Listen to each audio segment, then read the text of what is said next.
5 বছর পর টেস্ট খেলতে বাংলাদেশে এসেছে জিম্বাবুয়ে ক্রিকেট দল। এই সময় ব্যবধানে বদলেছে অনেক কিছুই। বিশ্ব ক্রিকেটে পেছনে হাঁটছে জিম্বাবুয়ে, আর বাংলাদেশ এগিয়ে গেছে অনেকটাই।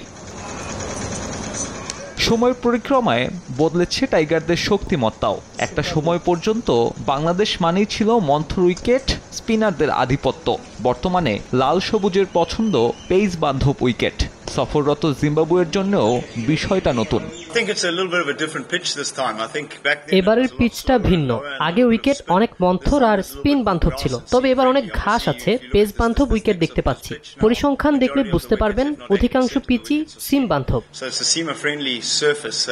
অবশ্য উইকেটে পেসাররা বাড়তি সুবিধা পেলে খুশি হবেন এই জিম্বাবুয়ে ব্যাটার। কারণটা পরিষ্কার, টাইগারদের মতো তাদেরও যে আছে কিছু মানসম্মত পেসার। মুজারাবানি, এনগারাভা কিংবা নিয়াচিরা সাম্প্রতিক সময়ে যেমন সফল জাতীয় দলের হয়ে তেমনি হটকেকে পরিণত হয়েছেন ফ্রাঞ্চাইজি ক্রিকেটেও।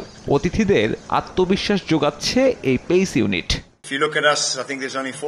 আমাদের দক্ষ কিছু বোলার আছে, কিছু বোলার যারা বিশ্বমানের। এনগারাভা ব্লেসিং আছে, এছাড়া ভিক্টর নিয়েছেও অনেক স্কিলফুল। এছাড়া স্কোয়াডের ট্রেভর গোয়ান্ডো আছে, তাই বলাই যায় লড়াইটা রোমাঞ্চকর হবে।